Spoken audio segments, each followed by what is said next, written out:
Matt Rhule sat down for about 15 minutes. That was great. Now we're joined by HuskerOnline's Sean Callahan. Sean, good morning. Matt Rhule's voice, very raspy from the camp sessions on Friday and Sunday. You were also there. What did you learn what did you take away from this weekend in the camp, Sean? Did he come in there to get some coffee and then stop in, or what was the deal? He got some coffee and sat down with us. Sat down for 15 minutes. Sean, he sat down for 15 minutes. That's all. Well, that's what makes Coach Rhule unique. I mean, you've been around a lot of head coaches sit around Nebraska. There's not a lot of guys that, do things like that and, want the fan. He understands the fans here are passionate. They want to know things. But yeah, back to last week. Yeah, it was, and I think this is the message everywhere in college football. June is just madness for these coaches because they're managing the workouts of their own team, the OTAs, the lifting. They have all these camps, and then the recruiting visitors are on the weekends. So there's maybe a small window to breathe, on Tuesday or Wednesday, but not much. And then they're getting ready to start back up again now with the recruiting stuff with camps on Friday, and then obviously visitors all weekend again. But I would say last week, they went Sunday camp with everything all the way until the next Sunday where they had a camp with all the visitor weekends and the 7-on-7, everything in between there. It was one of the busier weeks you're going to see in terms of all the things going on over there. Sean Callahan joins us. Quick question before my main question. Did you know Matt Rhule had 3 dogs? I did not. I did not. He says he has him with him downtown. His dogs with him downtown. Sometimes I've never seen that, but he's got 3 dogs. He says he's a person. I do know, people have somebody's yeah, it was midnight. I saw Matt Rhule outside in an alley with his dogs taking him out to the bathroom. And imagine if you were just somebody in Lincoln and all of a sudden you see Matt Rhule in the Haymarket area at midnight with dogs. Big dogs. Yeah, it's very interesting. I might throw you for a loop. Okay, speaking of, I guess Jake doesn't have a dog. I don't have. Yeah, I got a shot at that one. I got a glare from Rhule on that one. Sean doesn't have one either. Don't dislike dogs. Fine. Now, here's the thing, Sean. I'm going to ask you about a fellow columnist, Tom Chattel, wrote something yesterday that really caught my eye. Well, I think he wrote it earlier in the week, but I read it yesterday. It caught my attention, and he just had an opinion on this settlement matter and the rev share money. And he said he had no information on this. He just thought that this could be a possibility. That Sean, that Nebraska with that $20.5 million, 75% of it roughly will go to football, right? Right. Okay. What he thinks what could happen is in most of America, the next highest piece of the pie will go to men's basketball. At Nebraska, he thinks the next biggest piece will go to volleyball. Could you see that happening at Nebraska, where they say, okay, we're gonna throw out 75% to football, roughly $15 million, but the next biggest chunk is not going to men's basketball; it's going to volleyball? No, there's no way, guys. I mean, really, men's basketball has to get over $3 million. They're going to get 15%. Okay. Like this. I mean, I've heard Rick Neuheisel and other experts speak on this nationally, and the 75% for football, 15% for men's basketball of the 20.5 is kind of the formula, and then 10% for the rest. Mm-hmm. Now it's a matter of what do you do with that 10%?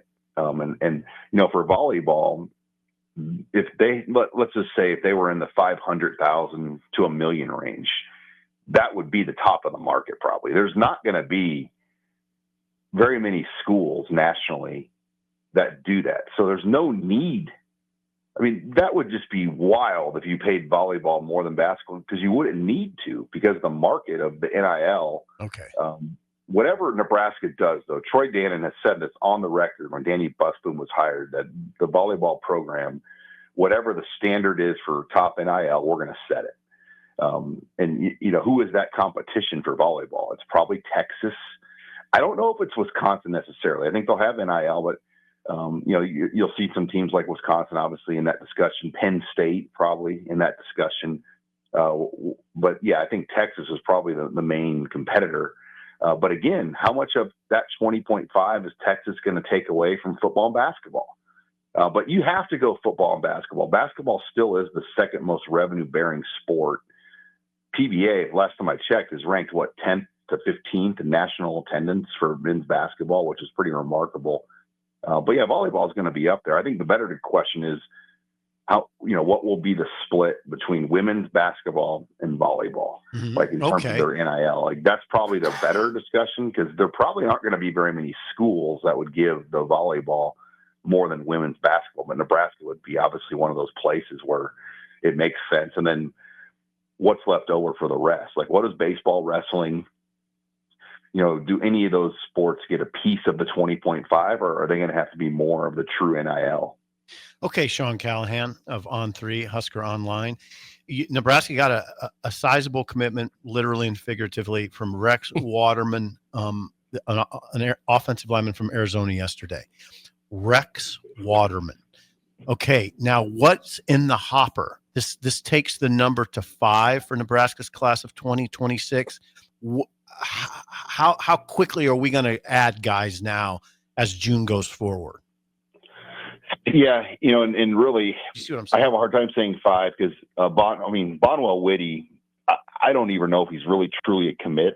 Okay, like he has to come to camp and prove it before he suffered a major knee injury. Okay, and so they're going to want to see him, and I don't know if he's going to be at camp this week or next week.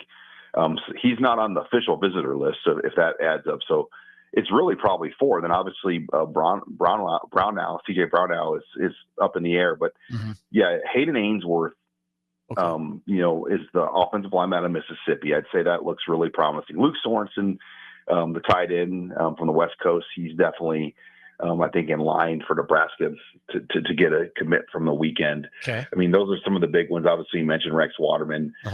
Cameron Wilson, who's currently committed to Syracuse, is an edge out of Miami. He's the other name from the weekend that we really feel strong about. So they've got a good group of guys that could be coming here in the boat, and they're all, and there's going to be more. I think as the weekend kind of, Ryan Merritt out of Miami, I really think he is somebody that they're in good position. I think it's more a matter of how many more visits now will Ryan Merritt take. Okay. Can you add some context, Sean, to the news that Nelson Wheeler, the running back from Millard South via Grand Island High, committed yesterday to Illinois?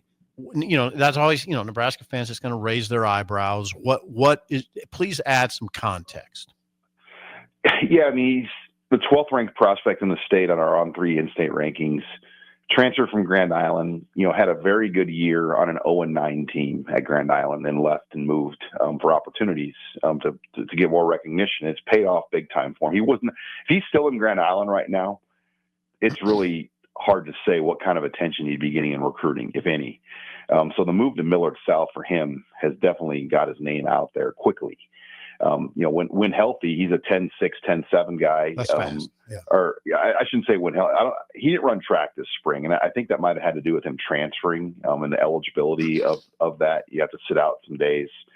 But he's one of the faster athletes in the state. But that said, Nebraska, they've got 2 or 3 guys coming in that are ahead of them, on their recruiting board right now. So they had him come to their camp and they live worked him out.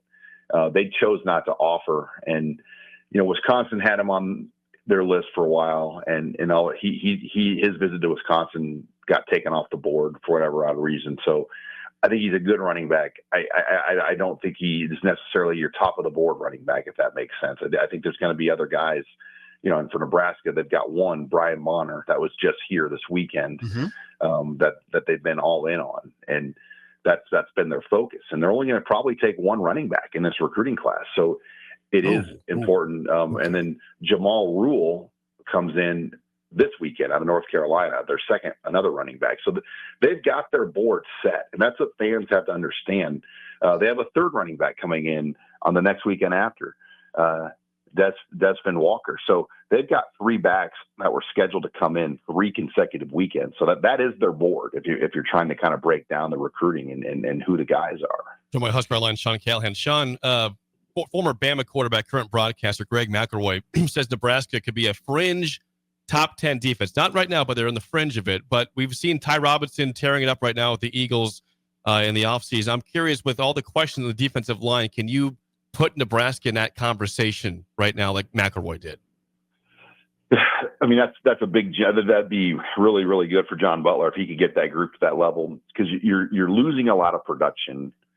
But, what can you get out of what you've added and some of the guys? Like, I think Riley Van Poppel has a chance to be pretty good.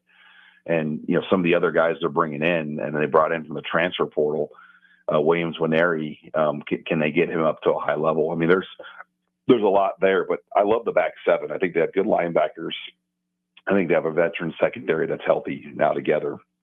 And I think a year ago, the secondary, because of the Tommy Hill injury and kind of how that messed with things, they weren't quite as good at times. And now I think they know who they are and who their guys are. And I think that secondary is going to play a lot better than they did a year ago, because they should have some more pieces available. And they won't have to really kind of try to figure out the week-to-week thing that Tommy Hill battled last year, where he just wasn't himself for most of the season. So there's a lot to like about the defense. There's no doubt. And early on in the year, they're not going to probably see a ton of elite offenses. I mean, Michigan State and Michigan, good offense. I don't look at them as Ohio State, or Penn State. Hell no.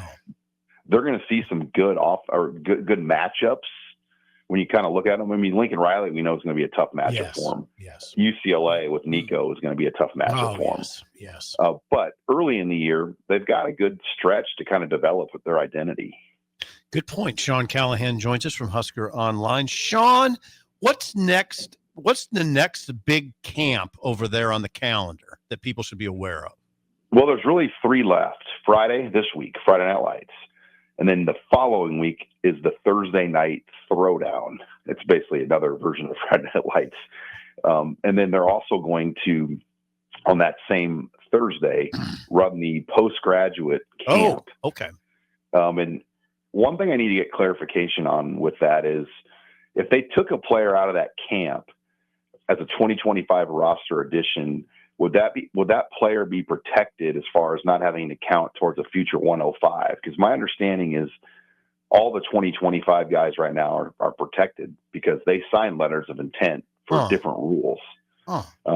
So could they add some players? Because initially I was like, man, how are they going to be able to even add guys in these transfer portal camps when, there's going to be roster limits? Well, that's one thing we'll have to figure out, because they've gotten some good players from this camp, James Williams and Jalen Gramstad being the 2 most notable. Sean, the good news on that topic is there really are no rules in college football right now, so they can probably do about whatever they want.